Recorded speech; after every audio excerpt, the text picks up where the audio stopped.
Um, Good morning, Reb Levi. Good morning, Mr. Minsky. Good morning, Reb Moshe. Thank you for joining.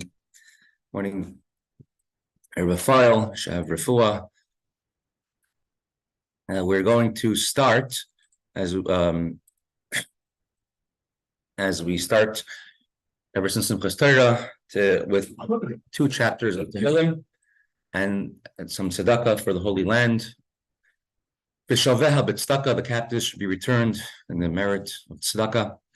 So, chapter 20 of Tehillim, Lam Natsayach, Mizmor LaDavid, Yam Chadinoi B'Yem Sarai, Zakaf Hashem Elahei Yaakov, Yishlach Ezercha Mikodesh, U'mitzion Yisadaka, Yizkor Kol Mechaisecha, Vaylas Vayidash Nesela, Yitein Lecha Chevavecha, Chalatzascha Yimalei, Ran Ram Yishuasecha, V'Shem Eloheinu Nidgoy, Elimali Adinoi Kol Mishalisecha, Ato Yadati, Yeshi Adonai Mashiach, Yanei, Mishmei Kadshay, B'Gvurei Seisha, Yeminoi, Ela Barachav, Ela Basusim, Anachnu B'Shem, Adinoi Eloheinu Naskir, Hey Makaru, V'Nafalu, V'Anachnu Kamnu B'Nisaydad, Adonai Yeshia, Melech Yaneinu, V'Yan Kareinu. Chapter 150, Hallelujah, Hallelujah, B'Kadshay, Hallelujah, B'Kiya Uzay, Hallelujah, B'Gvurei Sav, Hallelujah, Karayv Godlai, Hallelujah, B'Seika Shofar, Hallelujah, B'Nevel V'Chinar, Hallelujah, B'Seif V'Machal, Hallelujah, B'Minim V'Ugav, Hallelujah, B'Tziltzilei Shama, Hallelujah, B'Tziltzilei Serua, Kol Anashama, Hallelujah, Hallelujah. And today is actually a special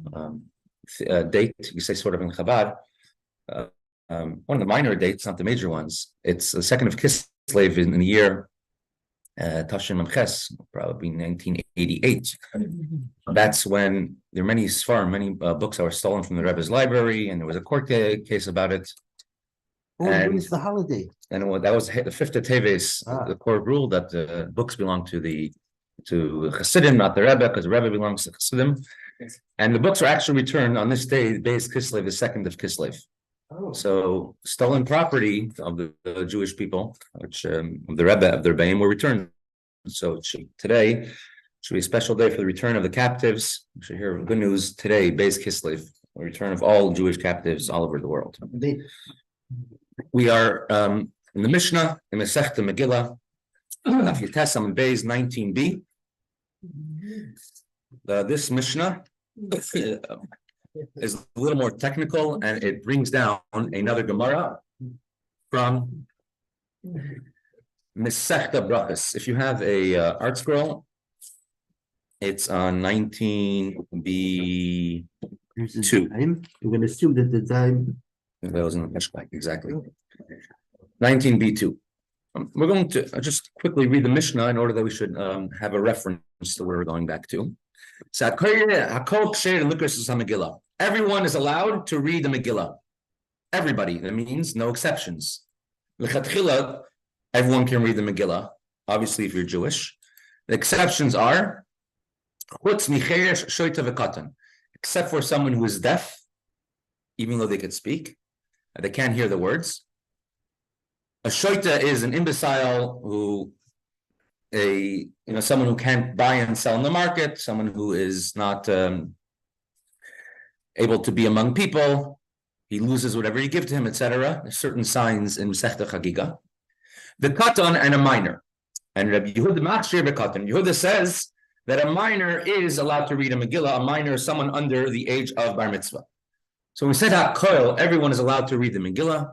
We didn't give any qualifications besides for Cheda Shoita V'Katan, a deaf, a minor, or deranged. So that means L'chatchila, even a woman can read the Megillah. We had that Tosfos in Daf Daled, and it says that now the custom is a woman do not read the Megillah. But from the Mishnah, this Mishnah itself, it would be even allowed for a woman to read the Megillah.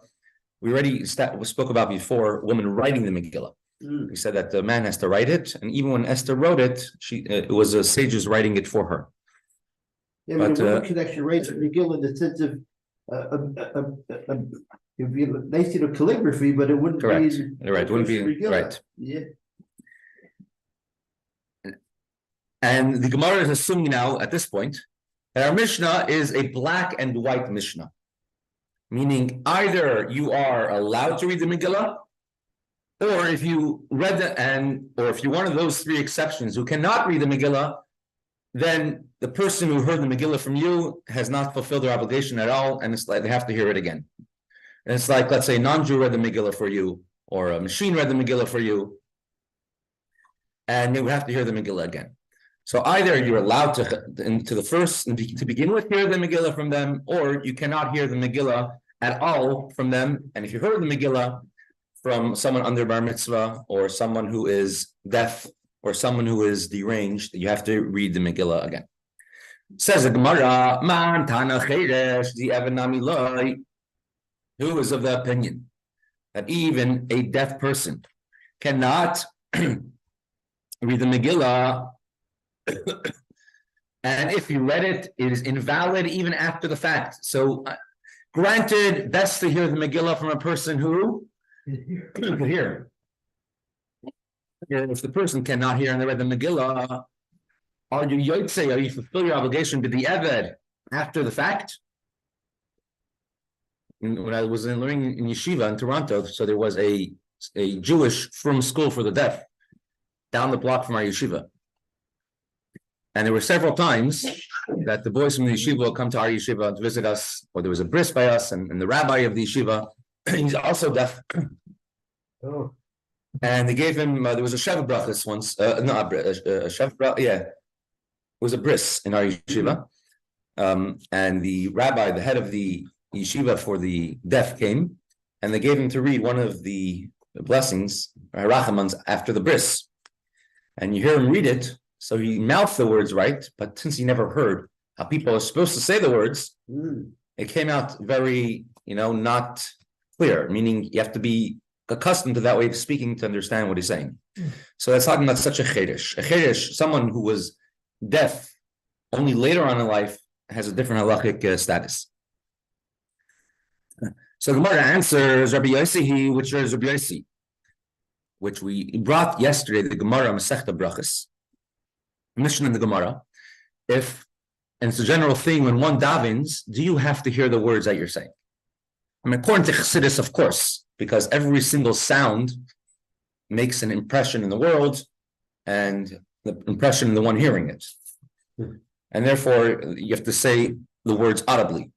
However, if one did not hear the words, you just mouth the words to yourself without actually saying the words out loud, are you yotzei, have you fulfilled your mitzvah of Shema? The word is Shema. Shema means to hear. Hear, O Israel, Hashem is our Lord, Hashem is our God. Yeah. So if you didn't hear the words, have you fulfilled your obligation? And it boils down to, in the Gemara over there, what does the word Shema mean? Rabbi Yossi says that Shema means you have to hear the words, and therefore, if you did not hear it, you did not fulfill your obligation. And Rabbi Yehuda holds that Shema means you have to say it in a language that you understand. But if you didn't actually hear it, you fulfilled your obligation. The difference would be if you're in a place where you can't hear yourself for whatever reason, because it's so loud over there, do you have to say Shema? Or if you said Shema, do you have to say it again? So continues the Gemara. This Mishnah, which we're assuming now, that means that if someone who is deaf read the Megillah out loud, you have not fulfilled your obligation, and you must hear the Megillah again. Which opinion is that? Rabbi Yossi, it's opinion of Rabbi Yossi. The Tanya, if we learned in a Gemara, Masechta Brachos, if one just mouthed Shema, because there is an obligation to say Shema in the morning and evening, and he only mouthed it with his mouth without actually making audible sound, Yatsa, then he has fulfilled his obligation. In Deqaf, the next Amud, we're going to bring three opinions about it: Rabbi Yehuda, Rabbi Meir, and Rabbi Yossi. Rabbi Yossi Omer lo Yatsa. However, Rabbi Yossi says that one who did not audibly hear the words of Shema has not fulfilled his obligation of hearing Shema. So just as Rabbi Yossi rules that if a person cannot hear himself say Shema, he has not fulfilled his obligation and must say Shema again. So if somebody cannot hear their own Megillah reading, because they're deaf, they also have not fulfilled their obligation of Megillah reading and have to hear the Megillah again. Because they never will, because you're deaf. Correct. Yeah. So they can never hear the Megillah, but if someone else heard the Megillah from them, right? Only someone who's obligated in the mitzvah could do a mitzvah for somebody else. Right? So, for example, a child cannot make Kiddush for an adult on Shabbos. Why not? If he says the words right. Because since a child doesn't have an obligation to do the mitzvah, a biblical obligation of chinuch, of education, learning how to do mitzvahs, but not a biblical obligation of making Kiddush. And the adult does have a biblical obligation to hear Kiddush on Shabbos, so the child cannot make Kiddush for the adult. We are obligated to train the child, but the child is only directly obligated to do stuff Rabbinically. Once he becomes a bar mitzvah, that's correct. Once the child's bar mitzvah, then he could, then the adult could hear from the child. But once before that, they cannot do that. Until then, it's like we're training the child. Yeah. Right. When we say, you listen to me, or you don't get candy. Right. And we someone asked yesterday about a hearing aid, so I checked it up a little more. A hearing aid, there's a difference between someone who's hard of hearing or somebody who can't hear. Someone who can't hear at all, then there will be an issue. But someone who's hard of hearing, then it'll be okay. And a similar thing would apply if someone is like reading the Megillah in a very loud place or saying Shema in a very loud place. So if they could hear even a little bit what they're saying, then it's okay. But the good thing is that even though I'm really supposed to get a hearing aid, but whenever I hear the Megillah, they do it loud enough that even me can hear 100%. Right. And he's wearing Go to the hearing aids a little more. So you say there's two classes. One person can't hear at all and use the hearing aid, and the other is his hearing is declining. I didn't say that. I think that yesterday I said the opposite. They couldn't. I don't think they've yet invented a hearing aid to make deaf people be able to hear. Only implants or things like that actually work. Well, I'm supposed to be. And that's beyond my scope of expertise. Yeah. But most hearing aids are amplifying sounds in a way that the person could hear it. An interesting thing. Or change the frequency a little. Most men who hearing declines have trouble with high frequency. In women's voices, so they correct that. Interesting. What's interesting that in my case, I was told I should only get one hearing aid, because if I would have two, it would be too much of a distortion. So it'd be interesting. So one ear would be just totally the sound, and the other ear would be interesting. Now they have hearing aids that have the Bluetooth phone built into it. So the person, you never know they're actually talking on the phone. But the bottom line is, it's not a problem wearing hearing aids and hearing the Megillah. Generally, right, because it's amplifying the sound. But if the person is completely deaf and then they're hearing only the hearing aid sounds, it would be an issue, because that would sort of be like hearing the Megillah through a microphone or through a telephone, which is not an actual voice that you're hearing. It's the electronic signals that are being interpreted through the speaker. Well, Rabbi Langer from the Kol said a very interesting thing. He gives you an interesting shiur. He's the head of the Kol there. He said actually that's you have as far as actually in the deaf community. He said that nowadays, because deaf people are actually learning, so it's like you want to make sure actually that they're not going to feel like we're being ignored as far as Yiddishkeit. You want to make sure that they're going to be still involved in Yiddishkeit. So therefore, he says actually that when there's some machlokes, it's like nowadays actually we're lenient. All the questions are only if they're putter, if they're not don't have an obligation. But if they definitely want to do it, it's a mitzvah to do it, even if you're not obligated to do it. It's like tzitzis, right? One is not obligated to wear tzitzis. But it's a big mitzvah to buy a 4-cornered garment to make yourself do the mitzvah of tzitzis. Right?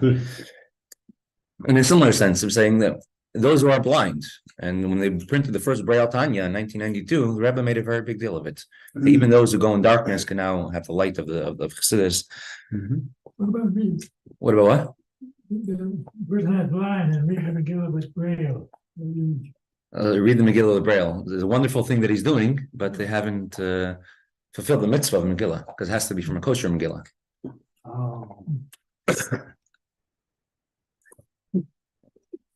Continues the Gemara.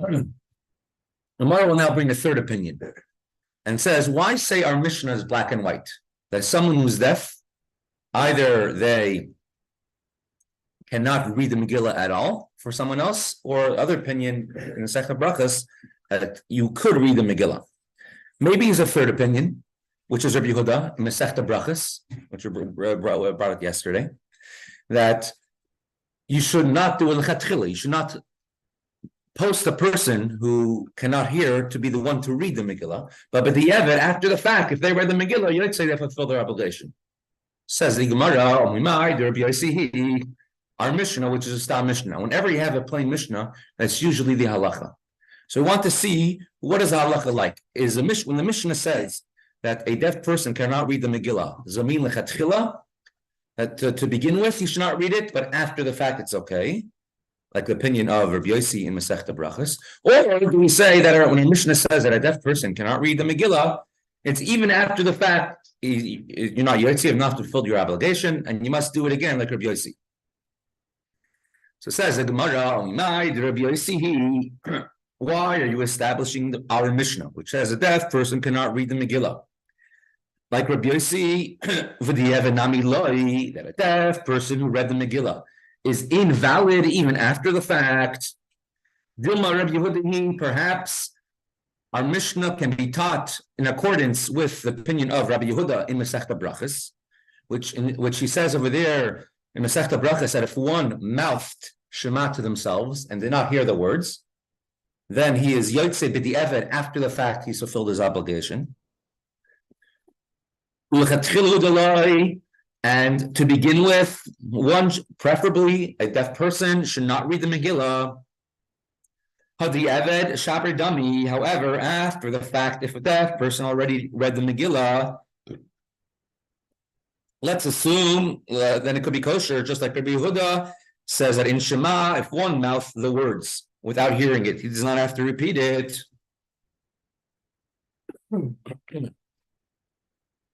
Even though Rabbi Yehuda would agree that one should say the words out loud, but he holds that it's not crucial to the mitzvah of Shema. So say over here, maybe according to Rabbi Yehuda, it's not crucial that you hear the words in the Megillah out loud. So a deaf person saying the Megillah, although he cannot hear it, he should still fulfill his obligation of hearing the Megillah. And since he's fulfilling his obligation, he could also, other people could hear the Megillah from him as well. It is a situation where there's no other person who can read the Megillah. There's no other, let's say there's no other qualified person to read the Megillah. Correct. I mean, theoretical situations like this, could come up.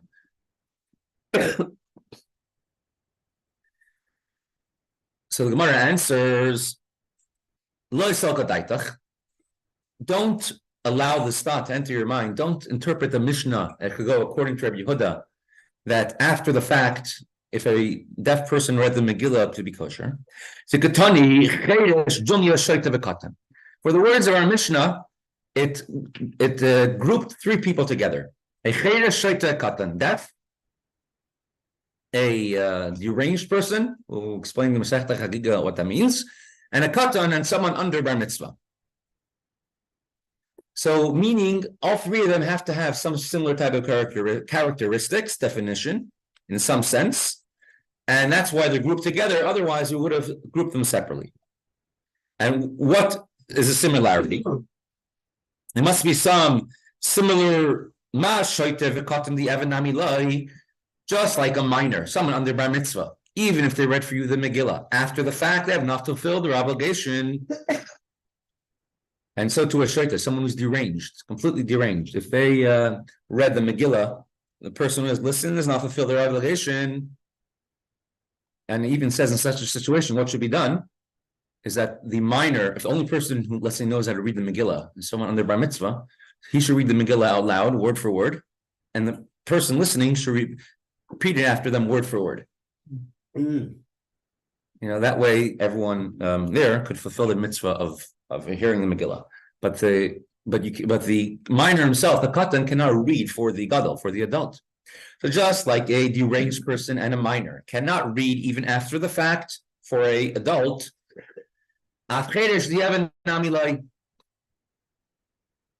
say the same thing, that the cheresh, someone who's deaf, should be the same rule, that also after the fact, if you read the Megillah, it is not valid.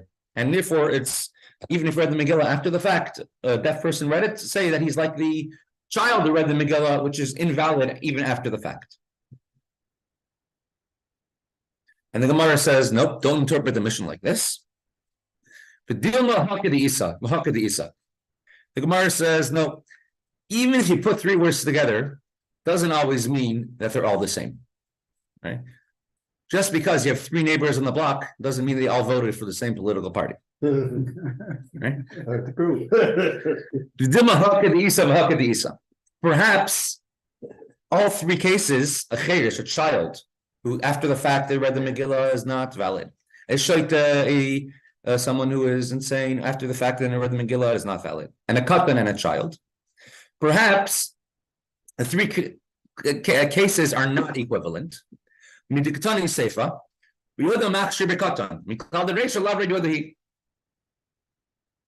back to our Mishnah. It says Rabbi Yehuda says that a child is allowed to read the Megillah. He says it is fit to read the Megillah. The child is fit.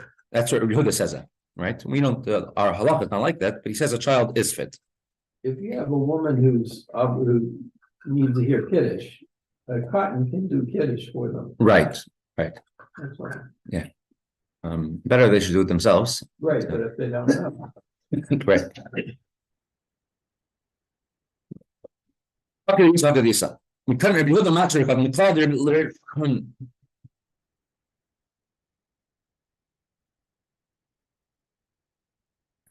Over here. So it is possible then the Mishnah does follow Rabbi Yehuda. Perhaps our Mishnah does mean Rabbi Yehuda. Perhaps our Mishnah can be according to Rabbi Yehuda that after the fact, if a deaf person read the Megillah, it is kosher. So the Gemara answers it can't be, because in our Mishnah we have Rabbi Yehuda who says that a katan, a minor, is fit to read the Megillah. Why is Rabbi Yehuda only commenting about the third case of a minor? He would hold that a cheresh, a deaf person who read the Megillah, is kosher after the fact. He should have commented about that too. Rabbi Yehuda said, the Mishnah should have said, Rabbi Yehuda machshir bekatan uve cheresh. Rabbi Yehuda makes it kosher when a minor and a deaf person heard the Megillah. If you're bringing Rabbi Yehuda from a Masechta Brachos, which says that a person after the fact who read Shema silently, it's okay, and he would hold the same thing for a deaf person because he couldn't hear what he's saying. So after the fact, it's okay. He should have commented. Mishnah should have said it clearly, because Rabbi Yehuda is already commenting on this Mishnah. So we can't say it's inferences to somewhere else what Rabbi Yehuda holds about this Mishnah, because being that he's quoted here, what he says here is specific. If you wouldn't quote Rabbi Yehuda at all, you could say he has a different opinion on this Mishnah. Once you're quoting him, you see what he says. And since he gives no comment about a cheresh, about a deaf person, the only qualification he adds is that a katan, a minor, is fit to read the Megillah. That means he holds that a cheresh, a deaf person, is not fit to read the Megillah. And what's interesting is that actually nowadays we wouldn't be so picky with authors. It must be actually that actually with the Mishnah, it's so exact you're able to make these inferences as opposed to modern authors. That's like, Well, it's a very big difference. When a author wrote down a sefer with this in mind, so then you're able to make the inferences. First of all, of course, Mishnahs and written with Ruach HaKodesh all the way to the Rishonim. But for a sefer written like this, and the Torah is written by Hashem, right? By Moshe Rabbeinu, by Hashem, and therefore every single extra letter means something. In the Mishnah, Rabbi Yehuda Nasi is the first time writing down Torah Shabbat Peh, the oral Torah. He wanted to make it as exact and concise as possible. So he was exact in every single word and every single letter, and therefore we're able to make inferences from the Mishnah, even in the Gemara. The Rambam also, there's tremendous chilukim in the Rambam. Based on the Rambam mentioned two things two cases in one halacha, and another halacha mentioned three cases. There's things you can learn from the Rambam. So someone who wrote the Sefer in such a manner, you can learn from there. Lahavdil, not to compare, because I don't think it's written through Ruach HaKodesh with the prophecy, but in the Constitution, right? What's constitutional law? Constitutional law is what did the Constitution say when it means this? They meant to say this, they meant to say that. Right? The right to, I don't know, bear arms. Does that include, does that include this type of weapon, that type of weapon? Right? They're being medayek, they're trying to be exact in the words of the Constitution. So definitely a Mishnah written by Rabbi Nasi definitely could be medayek in that. Because over there, in the case of the days of the Talmud, you were reluctant to write down any of the oral Torah. So therefore, if you're going to do it, you wrote it, like the least or something. Rabbi Eisen, when he taught us, like he said that there was one UN resolution, which still today is one of the most fought over UN resolutions because of one word, the word "the." Yeah, They made a resolution: Israel must withdraw from territories it has conquered in 1967. So it says from the territories or from territories. It means all the territories or from some of the territories. Not that they should actually care about the UN's opinion, no matter what they said, but that there was it said, was a word "the" written in the original document or not? So Ilahavdil, even in, the UN, they can argue about one word. And for sure, Rabbi Yehuda Nasi in the Mishnah, you could definitely be exact. Continues the Gemara. Mi dami reisha l'psula v'seifa l'kashera. Can you compare the beginning of the Mishnah and the end of the Mishnah? They're not similar. Because the beginning of the Mishnah stated that everyone is fit to read the Megillah besides the three people. So we're coming to disqualify. And the end of the Mishnah is saying Rabbi Yehuda Machshir is coming to add people who are allowed to read the Megillah. So you can't say the whole thing is going according to Rabbi Yehuda, because if I want to say a statement, I would add on another, let's say, if you want to say Rabbi Yehuda agrees with the first statement that a cheresh, that a deaf person should be able to is not allowed to read the Megillah. If you want to say maybe really he could read the Megillah and it's Rabbi Yehuda, so then he should be adding on another disqualifier. So if the Mishnah is coming to add things that you have to do, then he should also add something you have to do. If the Mishnah is coming to disqualify, then he has to also coming to disqualify something. But here, the first words of the Mishnah are disqualifying. Everyone can read the Megillah qualifier, but then disqualifying besides for a minor, a deaf and person, and a deranged person. Now, Rabbi Yehuda is coming to qualify. So he's not continuing the theme of the Mishnah. So you must say that he's coming to disagree with what the Mishnah said. And therefore, in this case, he would say, even Rabbi Yehuda would agree that a cheresh, a deaf person who will come out, would not be allowed to hear the Megillah. He would agree, would not be allowed to read the Megillah. So the Gemara answers back on that.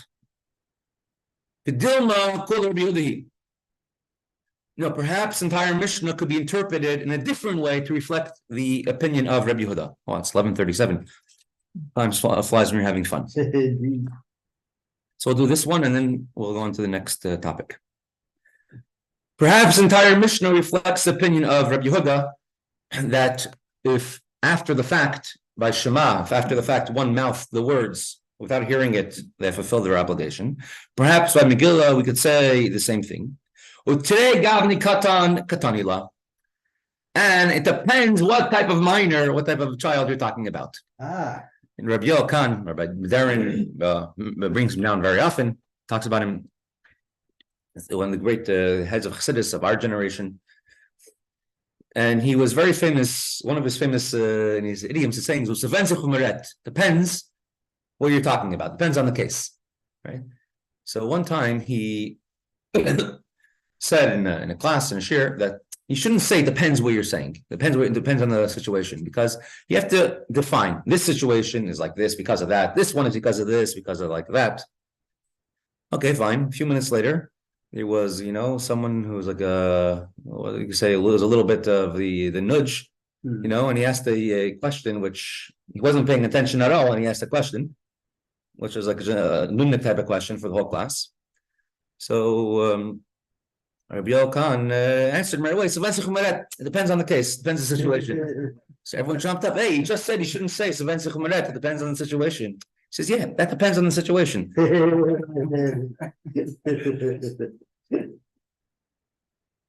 There's two types, so it depends on what type of minor, what type of child we're talking about. And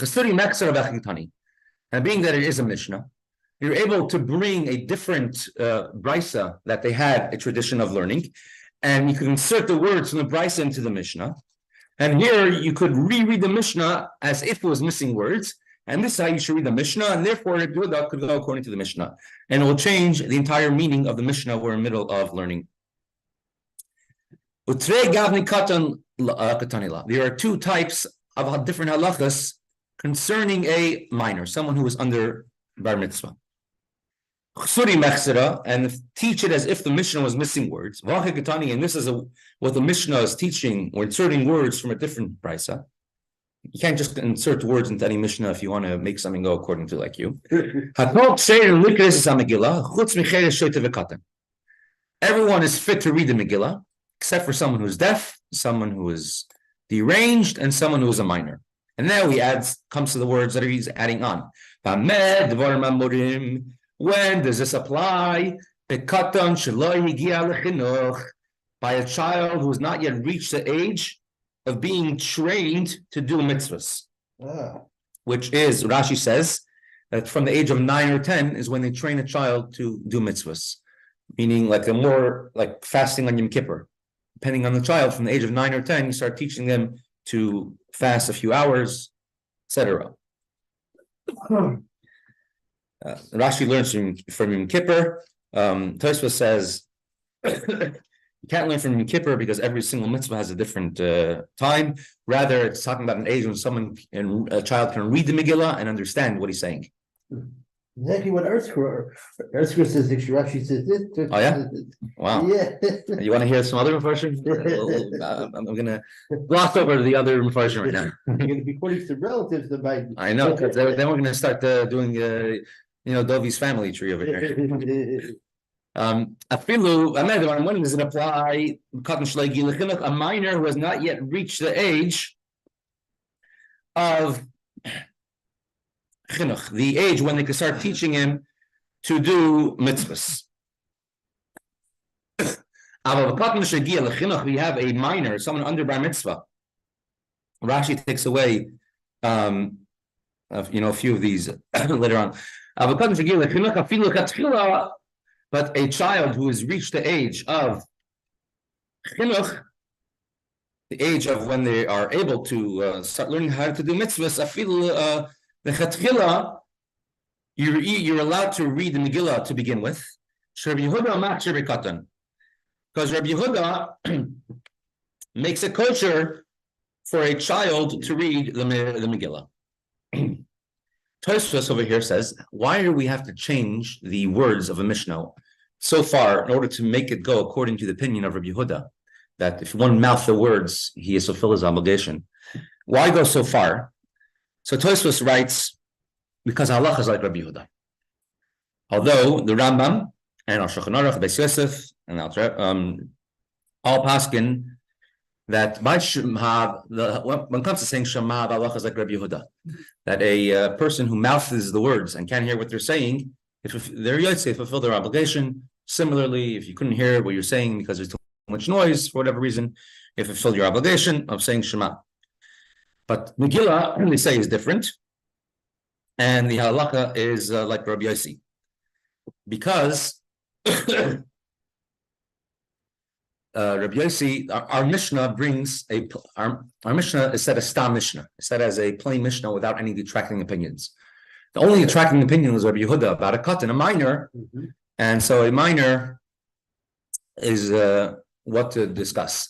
But a deaf person reads the Megillah, you're not Yossi, you have not fulfilled your obligation, and the person has to go hear it again if someone who's deaf read the Megillah. The topic, if a child could be moitzi, could have older people fulfill their obligation, that's a very long topic. But we'll continue with all this stuff tomorrow. The one thing I do want to say that chinuch, education, you can learn a very strong thing of education from this Gemara, is that differences of Rashi and Tosfos. Education starts for every child differently. It doesn't say from this age. It just says from whenever the child could appreciate it. And even Rashi says 9 or 10. Correct. Even Rashi says 9 or 10. When it comes to the mitzvah of going up to the Beis Hamikdash, Alila Ragel, it says from when the child is able to hold their father's parent's hand and walk.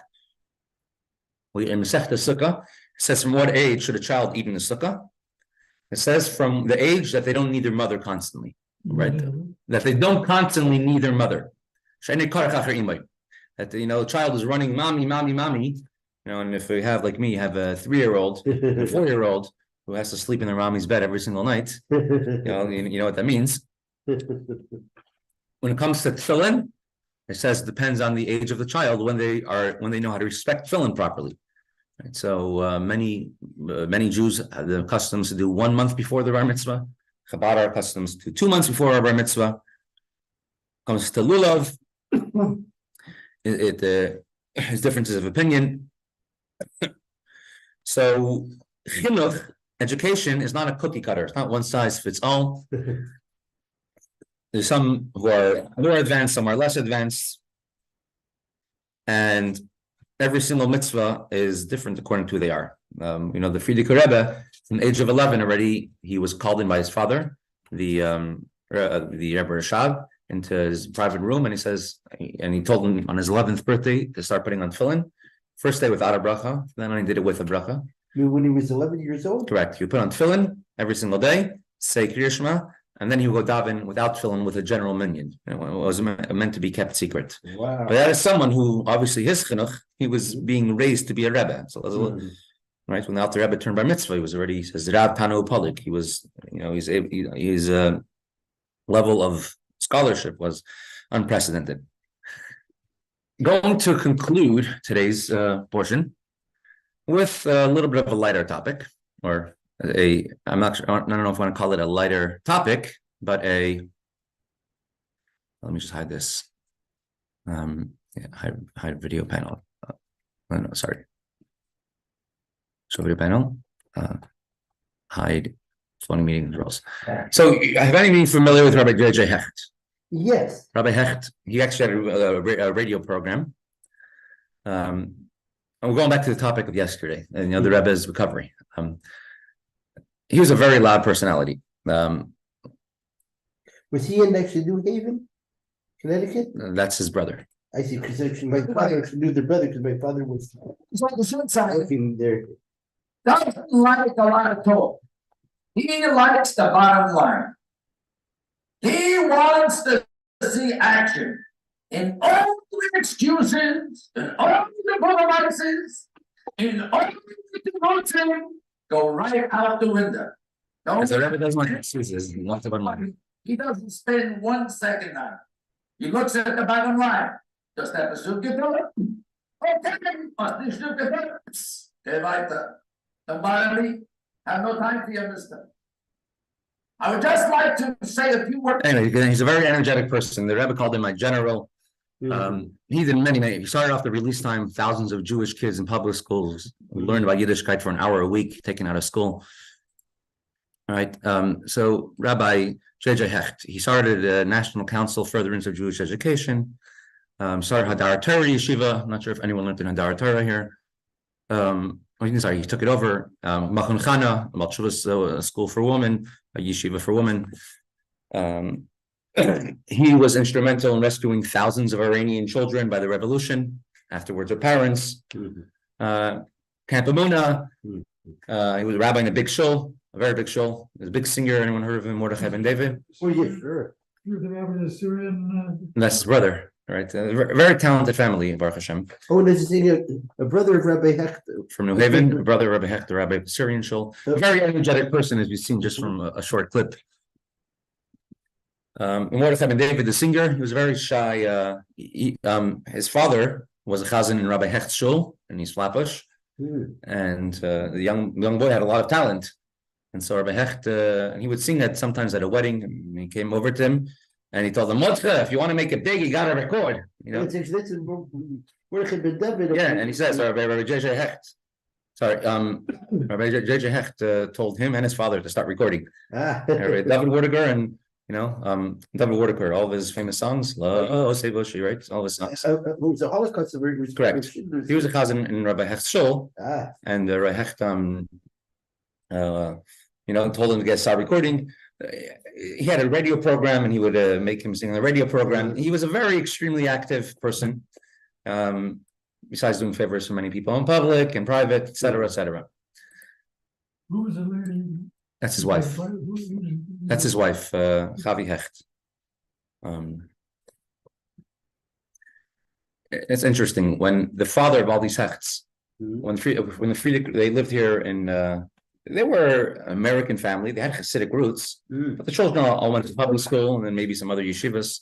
How did they become Hasidim? So then Friedrich Rebbe came to the U.S. in 1930, and Friedrich Rebbe wanted to use a mikveh. Brownsville was a very Jewish neighborhood then, and the father, the Hecht father, he was the mikveh attendant because he didn't have much of a job because he was keeping Shabbos and nothing was. He was keeping Shabbos and he was being fired from every job, so they gave him the mikveh attendant job, which wasn't a very big parnassa, but that was his job. When the Friedrich Rebbe is coming to them, came to Bensoner, so wanted to use a mikveh. Is this the father of these Hecht brothers, six brothers, all Hasidim, and this is in the year 1929 or 30.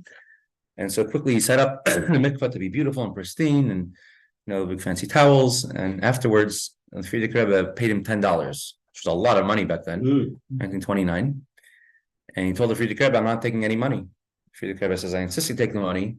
So he says, "I come from a Hasidic background, and we were told that we don't take money if a Rebbe wants to pay you. You don't take money." So the Friedrich Rebbe says, "Okay, I'll give you a bracha instead, that your children should become my Hasidim.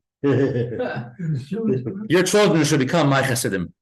So all of his, the Hecht family is a major powerhouse, till today, very influential, Baruch Hashem, worldwide, etc. Rabbi J.J. Hecht was the loudest one of all of them. So that's just was him talking a few minutes. Rabbi in Minnesota is married to Hecht. Really? Interesting. So Rabbi J.J. Hecht, who that's, just some pictures of him over here. He ran the children's rallies at Tzivas Hashem. He was very brash. He had no filter and no and no embarrassment of any sort. He was able to get through to a lot of people. Very dominating person as well. So Rabbi Hecht, he was called into the Rebbe.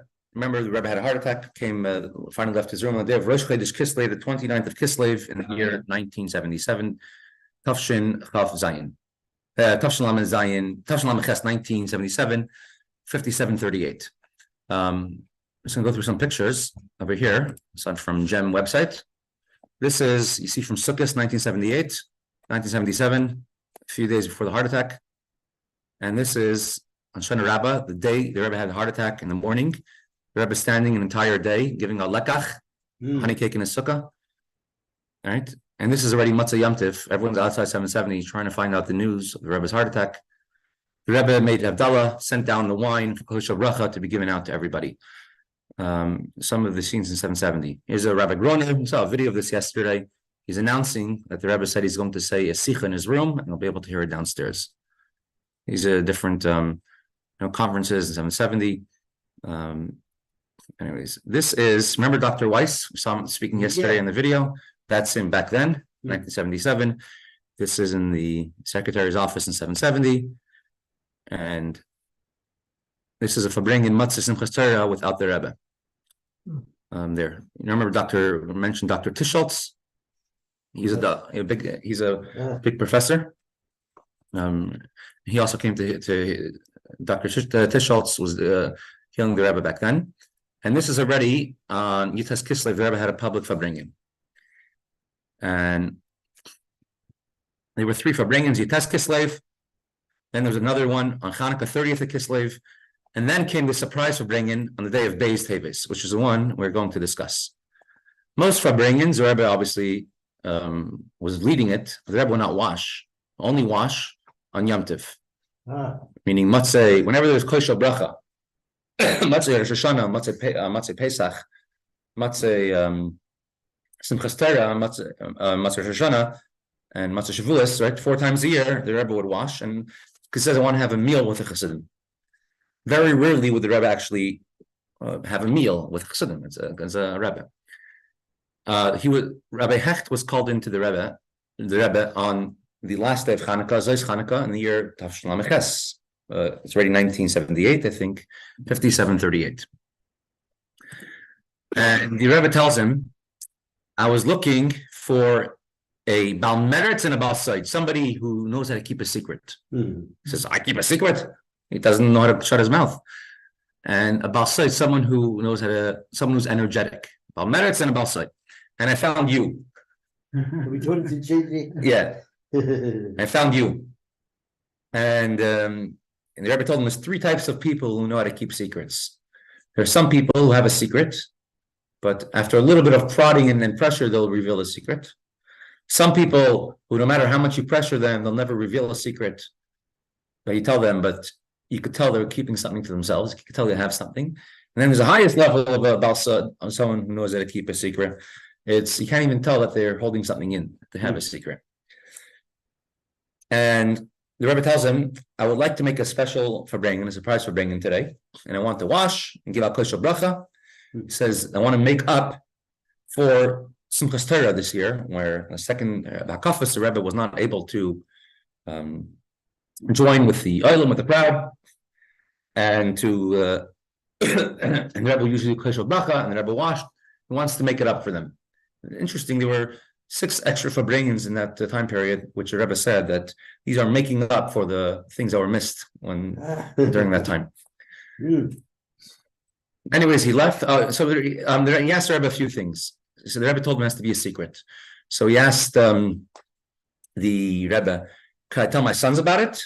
The Rebbe says, "Absolutely not." Says, "Could I tell Rabbi Chadakov, the Rebbe's chief secretary, right, who was known to be a major secret person?" You know, there was one time there was a certain story that there's a certain Mossad person was speaking to Rabbi Chadakov about something, a certain situation that took place in the early years of the Israeli, the country. And after speaking to him for a while, walked out and he says, "We want to get this guy to work for us," because he says he spoke, didn't say a thing. But he says, "No, you can't tell Rabbi Chadakov." Says, "Could I tell Morristown, the yeshiva Morristown, that they should be able to come in?" And the Rebbe says, "Don't tell Morristown. If you tell them, the whole world's going to know." So he says, "Could he tell his brothers? Could he tell his brothers?" Ones he mentioned, Rabbi Hecht was a rabbi of the Assyrians community. The Rebbe said, "You can tell your brothers." And the Rebbe says, "I want you to give me the full cheshbon, how much it costs. Don't play tricks trying to say it costs less. Give me the full amount that it costs. I want to pay for it personally." Anyways, when he left, he says Rabbi Lebo Groner, the Rebbe's secretary, asked him, "What did the Rebbe talk about to you?" He said, "Oh, personal business." Right? And he says he still never forgave him for the rest of his life. So, if the Rebbe wanted it to be a secret, why didn't he tell one person? There must be something. Because he wanted to tell people, so he asked permission.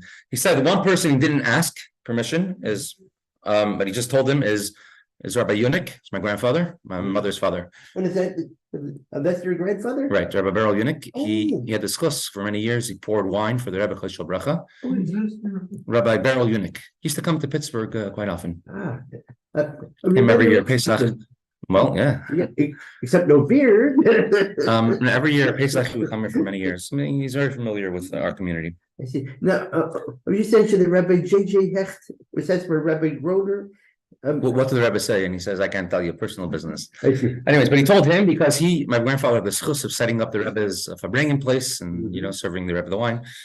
So he told. He says he was at work. He used to work in the Diamond District in Manhattan. He says, "Come back right away." He didn't tell him why. He says, "Okay, fine. I'm on the way." Anyways, he came. The Rebbe, after Mincha was announced, the Rebbe's going to make a surprise farbrengen. What does it mean? As your grandfather was told, right? He was told by Rabbi Hecht. Rabbi Hecht didn't ask permission. He told him. assuming that he's needed. He says, I don't want to start finding new people to set up the Rebbe's Farbrengens. It's part of Farbrengen. Part of it is calling him because he's the one who set it up. Right, so, and he made the Farbrengen, surprise Farbrengen over here, right? And the Rebbe washed. The Rebbe gave a koshel bracha. He says he ran into the where does he get challah? So he has to get I don't know 500 challahs in the middle of the day. Where do you get it? He ran into the bakery. He said, "Everybody, stop what you're doing. I'm baking challahs." So he went to the mashka store and he went to I think a store in Manhattan. He got a few cases of mashka because the Rebbe will give out bottles to certain people about koshel bracha and wine. The wine he got. He says he put it into my car. Keep it in the car. Nobody should see it's coming. Anyways, the Rebbe had a Farbrengen. These are pictures from that Farbrengen, right? It was a surprise Farbrengen that the Rebbe Farbrengen. And then the Rebbe washed, and afterwards the Rebbe gave a koshel bracha. It's very uplifting Farbrengen. You put on the water and a bowl. Correct. Yeah. Yes. So that's like the pictures from that Farbrengen. I'm sure there's more, but these are the ones that are published on Jem's website. Afterwards, Rabbi Hecht went and he wrote to the Rebbe. He gave a very big pidyon, he gave a very large amount for tzedakah, and he's very excited. Him and his brothers, and he says how the Rebbe is back, and it felt like it's a Suda Seidah. You have to make a meal to thank Hashem. And so this was a Suda Seidah of the Rebbe for this miraculous recovery. And he wrote to the Rebbe a long letter, a flowery letter, how excited he is and the great excitement that he has. And the Rebbe wrote him back, Tach, thank you very much. The Rebbe wrote back, Tach, thank you very much. And then the Rebbe added on one line. Ya'ayin b'akdamas Zohar. Look in the introduction of Zohar. All right, him and his brother get this letter. Look in the introduction of Zohar. That's what he does. He looks at the introduction of Zohar. And he went, and it's near actually the end of the Hakdama, the end of the introduction of Zohar. The Zohar, of course, written by Rav Shimon Bar Yochai, or written by the Abba, the Rav Shimon Bar Yochai's teachings. Behold, the Abba, teachings of Rav Shimon Bar Yochai, right? And obviously, we don't know Zohar plain. Generally, you need a pirush, a proper explanation on it, because to understand it, it's more of a safer in a way on Chumash if you don't actually understand what it's saying.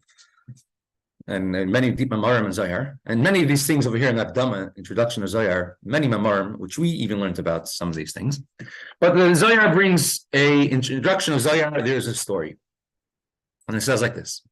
It says Reb Chia, great Reb Chia, we learned about how great he was. He was able to bring the dead back to life. Him and his sons, how great they were. And they fasted 40 fast and then another 40 fast in order to be merited to see Rav Shimon Bar Yochai in Shemayim in heaven. And it said they got to see Rav Shimon Bar Yochai. And we're going to skip around just some main parts. And it says, as Reb Chia is over there by Rav Shimon Bar Yochai, at that time, it says Rav Shimon Bar Yochai got a visitor. Who came to visit Rav Shimon Bar Yochai?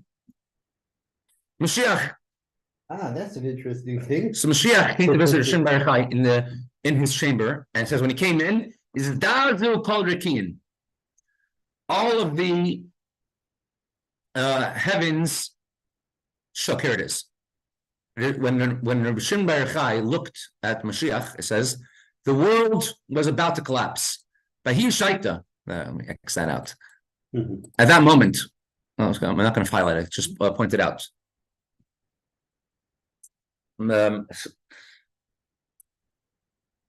The heavens trembled. Izdaza Mashiach trembled. Izdaza Leviathan trembled. Izdaza Yama, the sea trembled. The Izdazu Leviathan, the great fish in the sea trembled. The Chashav Amal is hapkan. The world was holding by turning over. Meaning when Mashiach, when Rav Shimon Bar Yochai looked at Mashiach, and Mashiach trembled. That's how great Rav Shimon Bar Yochai was. So Adahachi, Rav Shimon Bar Yochai turns around and he says to Mashiach turns around to Rav Shimon Bar Yochai, Chom Reb Chia l'ragli Rav Shimon, and he sees Reb Chia sitting and learning by Rav Shimon Bar Yochai. Amar, so Mashiach says to Rav Shimon Bar Yochai,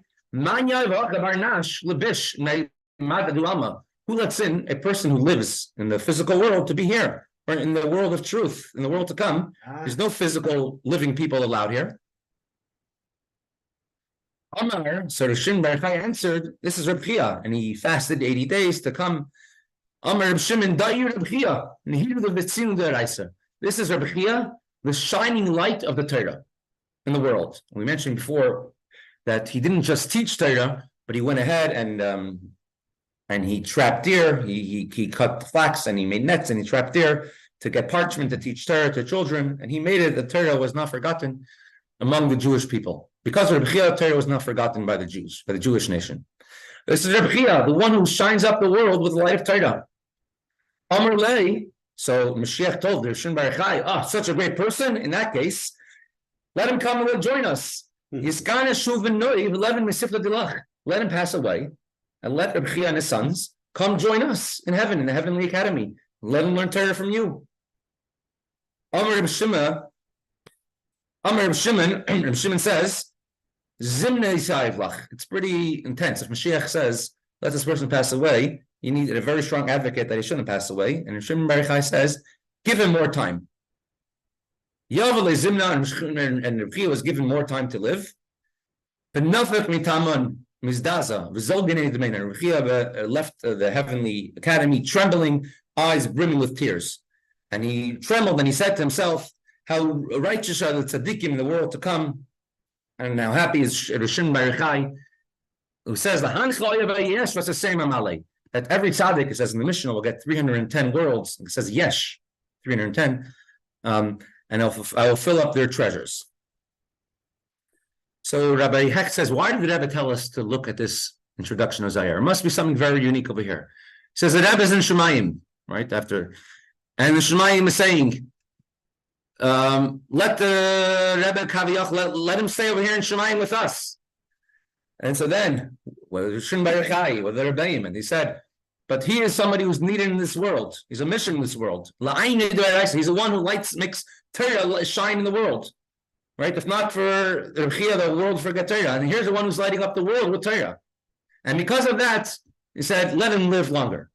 So we see on Rosh Chodesh Kislev, the Rebbe was given to us as a matana, as a gift from Hashem, for extra, for the mission that the Rebbe has to light up the world with the light of the Torah.